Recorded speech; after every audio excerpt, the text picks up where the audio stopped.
एक जागा जिथे प्रत्येक मशीन नाही तर एक संधी आहे स्वतःला घडवण्याची।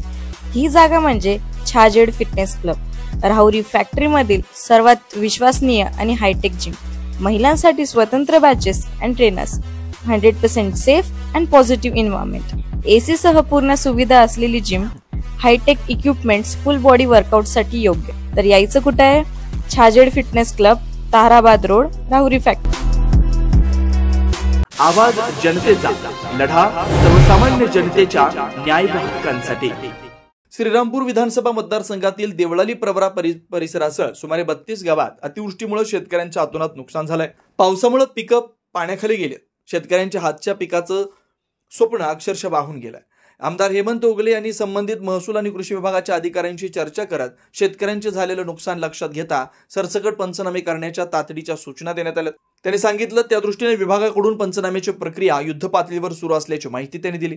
आज शनिवारी आमदार ओगले यांनी देवळाली प्रवरा शहरातील जनसंपर्क कार्यालयात जनता दरबाराच्या माध्यमातून अडचणी समजून घेतल्या।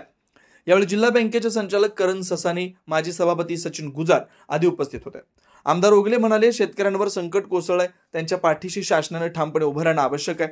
मी वरिष्ठ पातळीवर सतत संपर्कात असून नुकसानग्रस्तांना मदत मिळावी यासाठी प्रयत्नशील असल्याचं ते म्हणाले।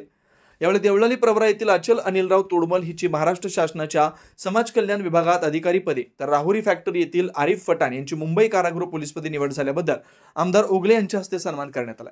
यावेळी वैभव गिरमे, काँग्रेसचे शहराध्यक्ष कृष्णा मुसमाडे, शिवसेनेचे दत्ता कडू, भागवत मुंगसे, तुषार शेटे, रावसाहेब मुसमाडे, कारभारी होले, भगवान गडाग, भाऊ गुंजाळ, भागवत मुसमाडे, मयूर आडागळे, राहुल महांकाळ आदींसह महाविकास आघाडीचे सदस्य उपस्थित होते। म्हणजे खूप प्रश्न आहेत इथे, लहान मोठे बरेचसे प्रश्न आहेत आणि मगाच्या पासून जवळपास 2 तासापासून त्याच प्रश्नांवरती चर्चा चालू आहे आणि आम्ही जेवढे शक्य तेवढं अधिकाऱ्यांना लगेच सूचना करत आहोत की हे प्रश्न मार्गी लागले पाहिजेत।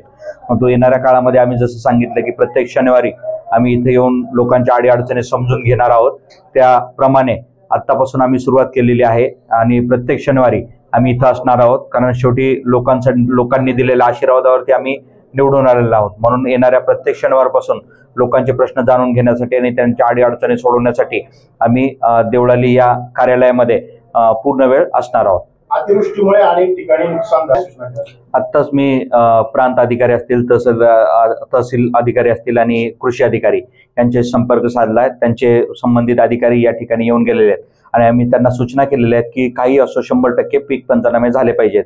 विशेष करून सोयाबीन, कपाशी आणि जनावरांचा चारांचा जो विषय आहे याचे 100% पंचनामे झाले पाहिजेत। त्याचबरोबर ज्या बागा फळ आलेले आहेत त्या बागांचे त्वरित पंचनामे कराव्या सूचना आहेत आणि 100% पंचनामे होणार आहेत। येत्या 6 ऑक्टोबरला नगरपालिकेचा आरक्षण आपल्या विधानसभा, त्या दोन्ही नगरपंचायत आणि नगरपालिका ही अतिशय महत्वाची आहे आणि येणाऱ्या काळामध्ये आम्ही या दृष्टीने बघतो की इथे दोन्हीकडे काँग्रेसचा आणि महाविकास आघाडीचा झेंडा लागणार आहे। नवनवीन घडामोडी आणि सत्य बातमी पाहण्यासाठी आजच आमच्या YouTube चॅनलला सबस्क्राईब करा, शेअर करा आणि लाईक नक्की करा।